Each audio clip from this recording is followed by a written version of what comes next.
through speculation. That all the world is drowned in riba, and Allah knows best. Bismillahir Rahmanir Rahim. Respected Sheikh Muhammad Akil Osmani, we're very honored with a visit here to Moscow, and ahlan wa sahlan, welcome. We had a very busy days here in Moscow, and my first question is, how is your impression of Russia, particularly with regards to financial aspects and Islamic financial aspects, because you see a lot of questions, people here asking about that. Bismillah ar-Rahman ar-Rahim, alhamdulillahi rabbil alameen, wa salatu wa salamu ala rasulihil kareem, wa ala alihi wa ashabihi ajma'in, amma ba'd. In fact, I was very much impressed by this visit to Russia. This was not my first visit to this beautiful country, but I have been here some 12 years ago also. And during this period, I found that Russia and Moscow particularly has developed more than it was when I visited first. So, and also it was very encouraging that the people, I found the people very gentle and also very kind to me, and I enjoyed the hospitality that should be between brothers, alhamdulillah. And also it was very useful because, alhamdulillah, we had certain opportunities to discuss the problems or issues facing Russia, and also we come closer to understand each other, and particularly in the field of Islamic finance, it was very great opportunity for me to introduce Islamic finance and the philosophy underlying it. And alhamdulillah, I had very good discussions during these meetings, during these seminars, and I had an opportunity to speak on Islamic finance in detail. I, alhamdulillah, received a number of questions very pertinent to financial matters, particularly for Islamic finance. And I had an opportunity to clarify some issues that were disturbing the minds of many. So I think that this visit is much more useful than it was in my first visit. And I thank my brothers in Russia and the public of Russia and the intelligentsia of the Russia. So I am very thankful for them to be very kind to me. And first of all, thanks to you, and alhamdulillah that you have such an opportunity to take knowledge, to take advice from you, Sheikh. And you travel to a lot of countries. What do you think is the level of understanding of Islamic finance in Russia now, comparing to other Islamic and non-Islamic countries?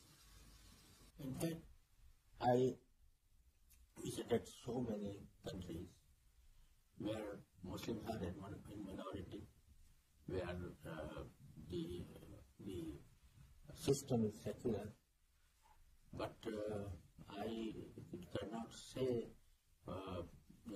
for sure which country is more receptive of Islamic finance. But the meetings I have attended and the people I have met, both I found that are very eager to learn about Islamic finance and to experience it in their business activities, and it is very encouraging for me. And I could not, in fact, I will tell you frankly that I did not imagine such kind of reception of Islamic finance as I found in this visit of mine. Okay. And let's move directly to financial issues. The core instrument of finance is money. So what is the main specific issue or issues of money? I mean, what is the difference between money according to Sharia and is according to the secular understanding. What are the main?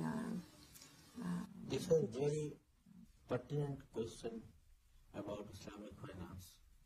I have explained it in my lecture that money, the nature of money, the first philosopher, according to my limited knowledge, who spoke about money and its nature was Imam Ghazali, rahimahullah ta'ala, some 600 years ago.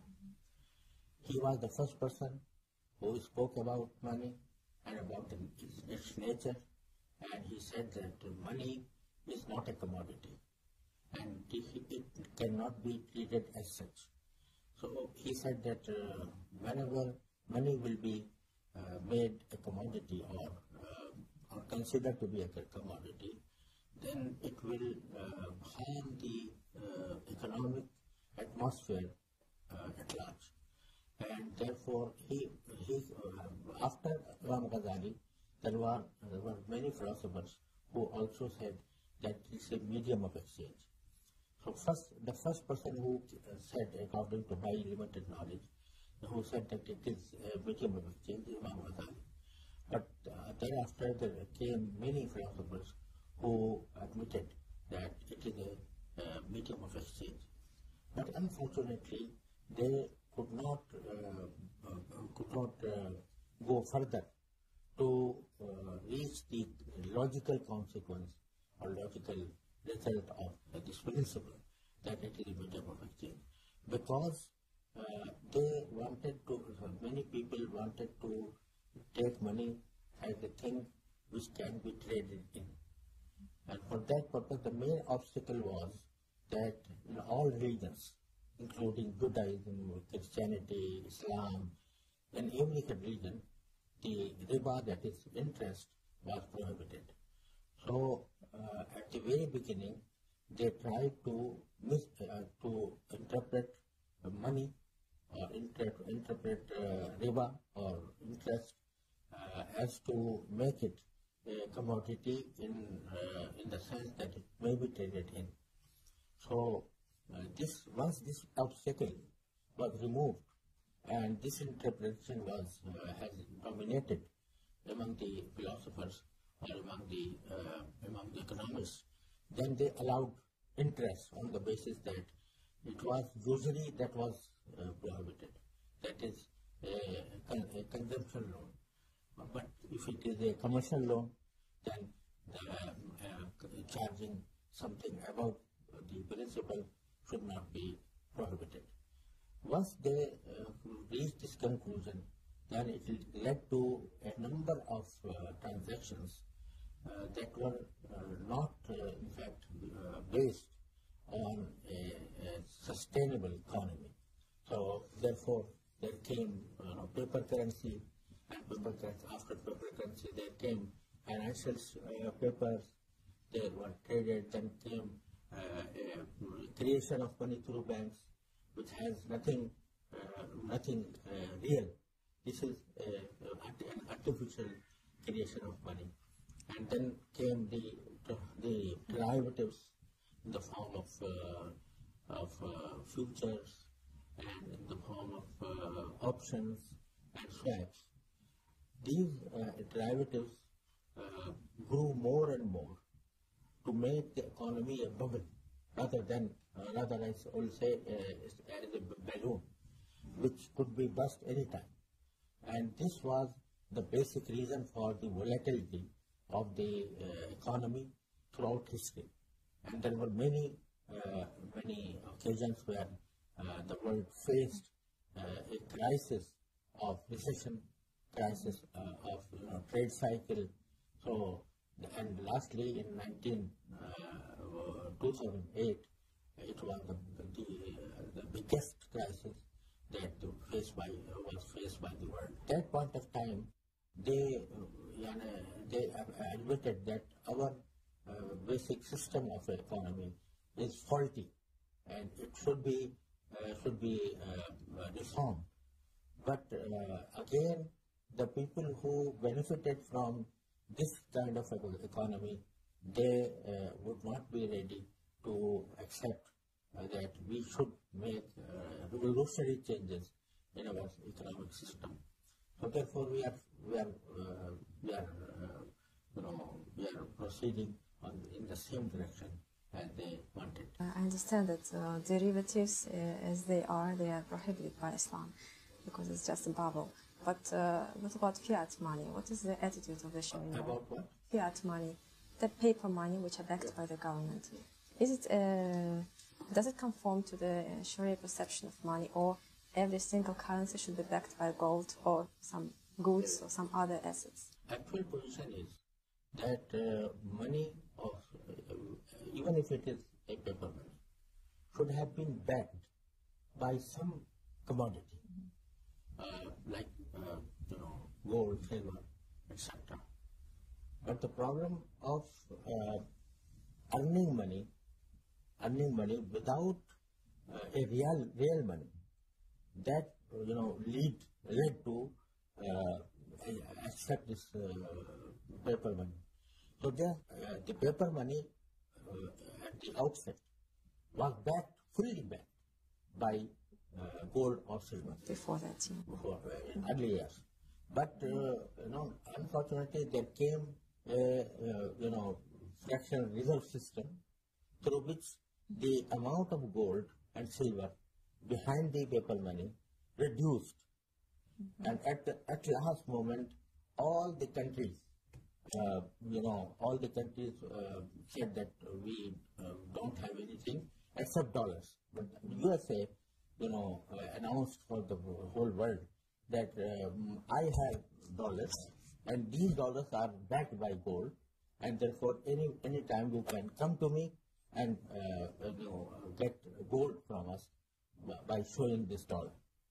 In 1970, there was the first time in which USA backed out and said that I'm not able to give to you any gold or silver. So now we are left with some papers only. There is nothing behind it. The same can be said about cryptocurrency, because they're not backed by any goods. And as you mentioned during one of the lectures, that you are not ready to give any fatwas or decision about that.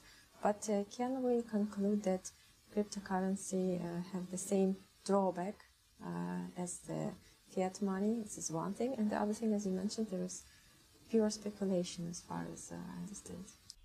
Well, there is some basic differences between paper money and cryptocurrency. The basic difference is that even though the paper money has no backing at the moment, but still they are backed by a basket of goods and services. If go to any country, these notes or currency notes, they are backed by index of goods and services. But conversely, the cryptocurrency has no such backing so far. It was the first. It was just was invented by a person who is not known so far, and then he started to market it, but he couldn't. The first transaction that he undertook was to buy a pizza through this type of currency. So then speculators came in and they raised. At that point of time, I think it was hundreds of cryptocurrency for $1. Now came these speculators, and now it raised the price of these Bitcoin large amount, and so it goes up, goes down through speculation. Therefore, this is the basic difference between paper money and cryptocurrency.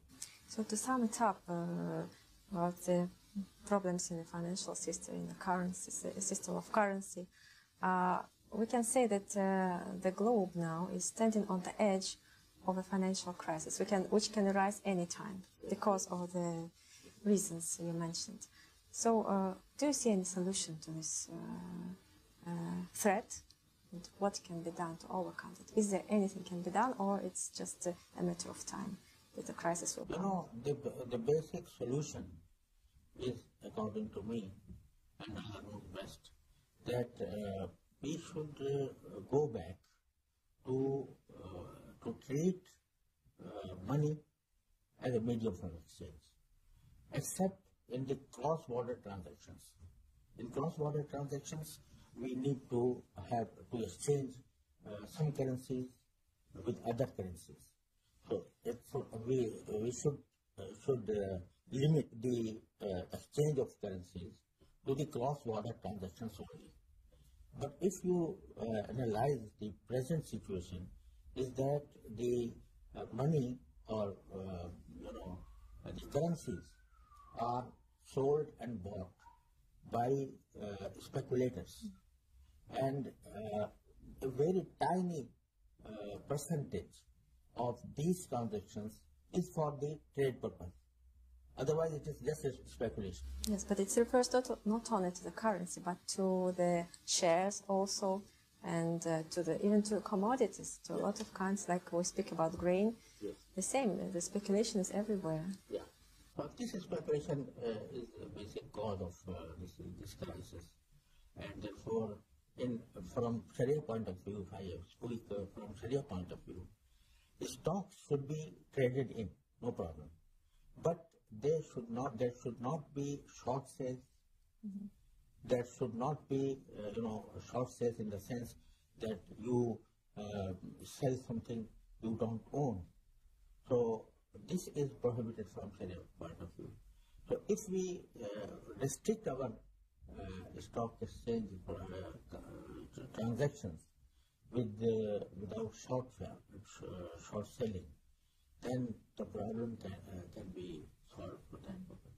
As far as the studies to speak about shares, IOFI Sharia standards, and you are heading the Sharia Council of IOFI, set up certain criteria for shares to enable Muslims or other investors to invest according to the Sharia, and those criteria involve some part of prohibited income, like up to 5% of prohibited income and up to 30% of interest-based loans on the total market value of the company, and some other criteria.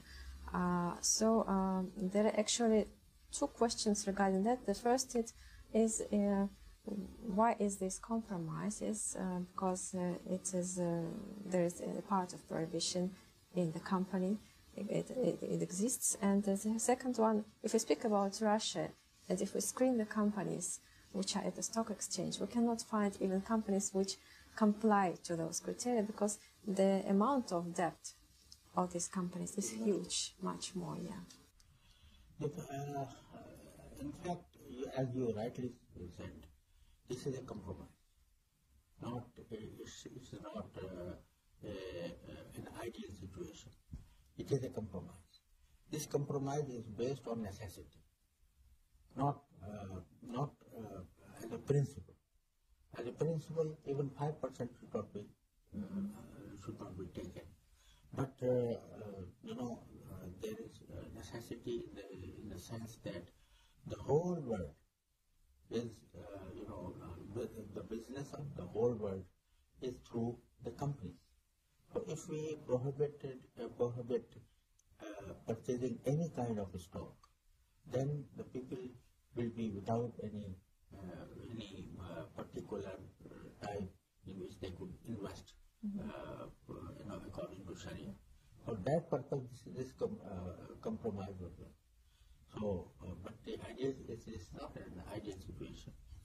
Now, once this is a compromise, so this compromise based on necessity, based on their need, it may vary from country to country.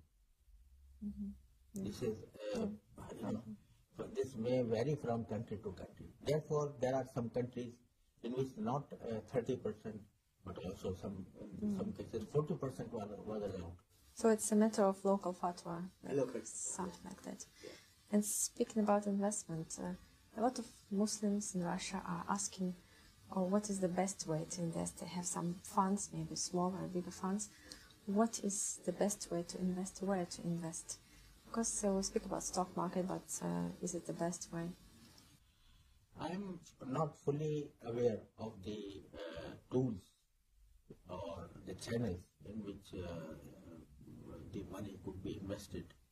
But I feel that if there are some funds, there are some investment companies. I heard about some companies that have been established in Russia, Islamic investment companies.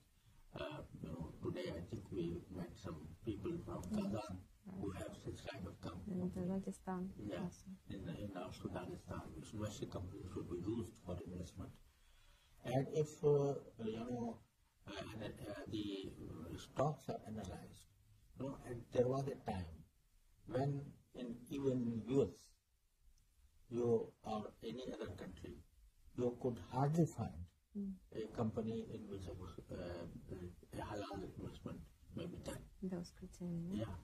So, but we started by Dow Jones Islamic Index, then the number of companies increased, and many companies, made themselves to comply with these conditions, and gradually the number of index was raised.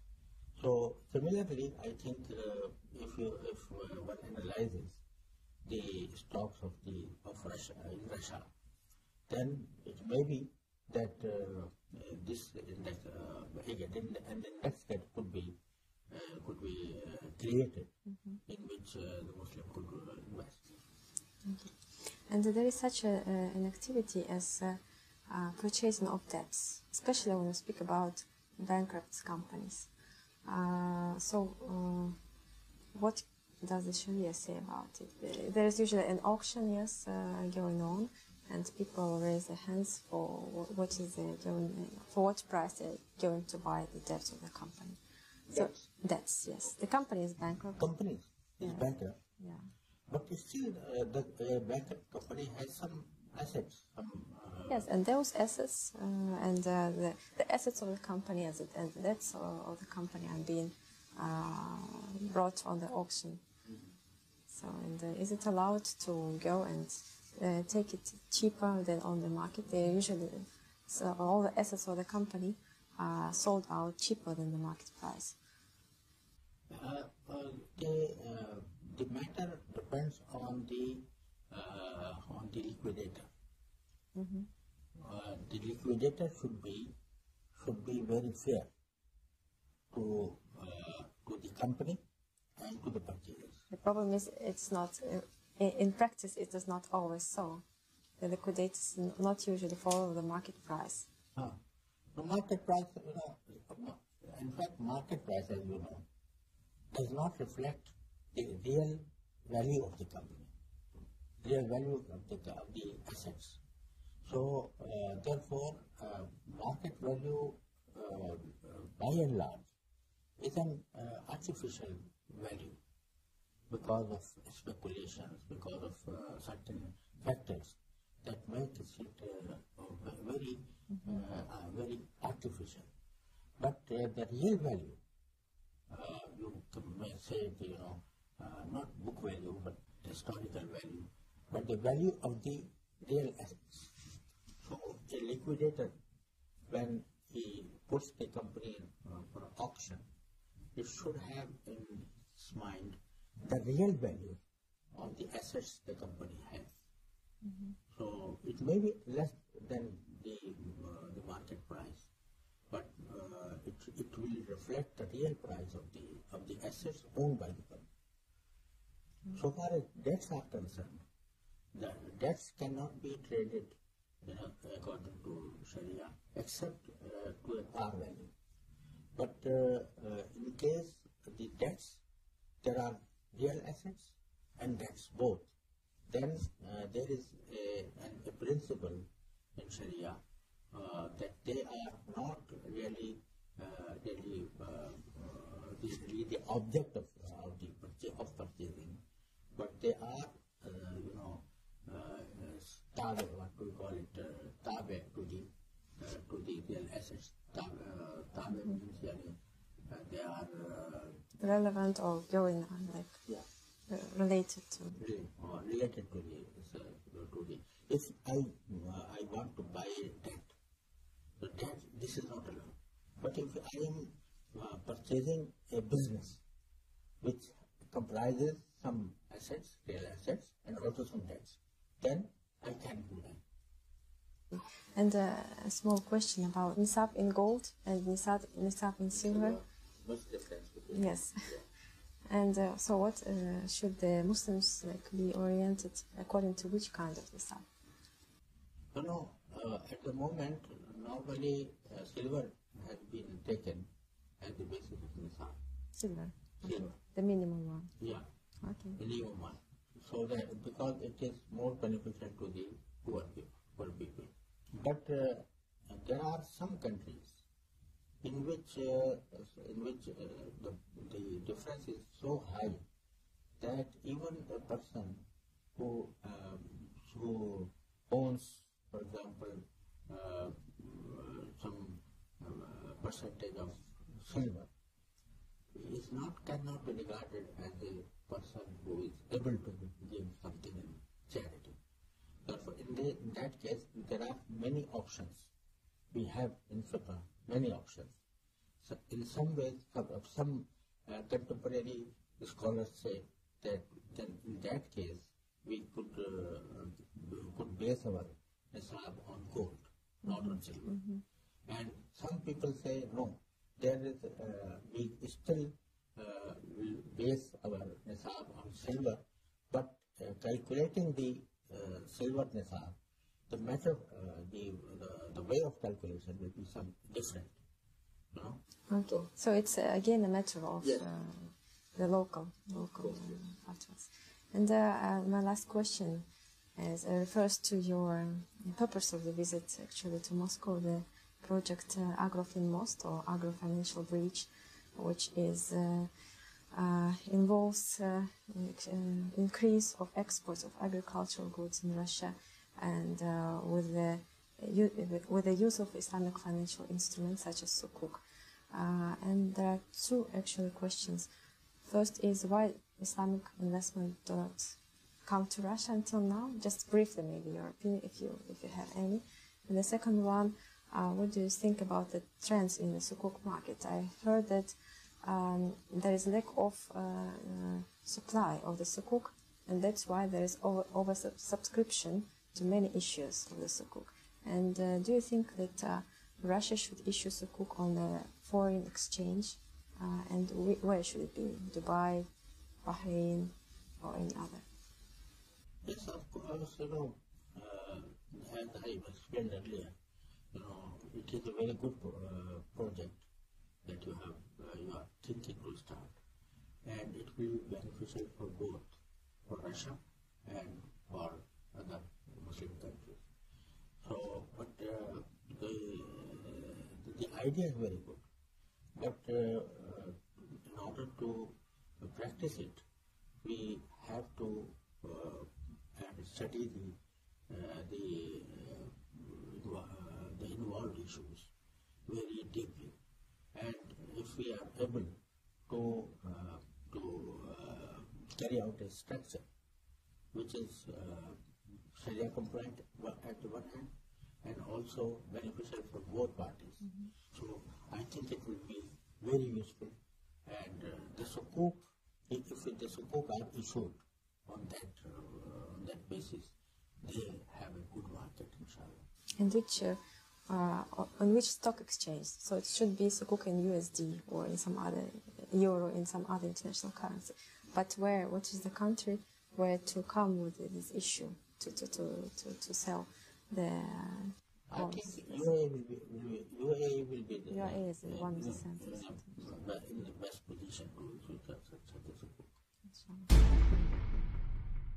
I think a lot of people have a question. How did you come to this sphere? Fiqh Muamalat al-Maliyya and the sphere of Islamic finance. Sphere of Islamic finance are both sides. There is a fear from those who do not really understand what Islamic finance is. So they say that when we speak about Islamic finance, it means that we are Islamize the whole country. So this is not true. No, so this is from one side. The other side is that when people outside Russia, they are a bit apprehensive what will happen to their capital or their investment. So this kind of fear should be removed firstly by explaining the real sense of Islamic finance and to the outer world that it is the best place for investment.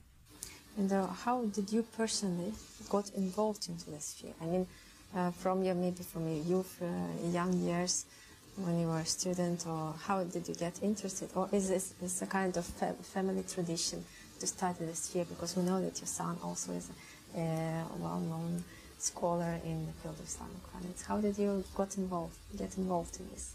I got involved because when I read the Quran, and the Quran when it says that whoever is involved in interest is waging war against Allah subhanahu wa ta'ala. This was very alarming statement by the Quran. So I tried that, and I saw that all the world is ground in riba, usually on interest.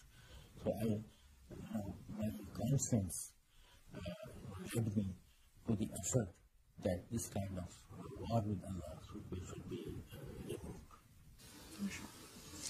And I wish that your work, your thesis, your books really bring a new picture of the world, of the globe, of the economy that we see now, that it will be moving for the better.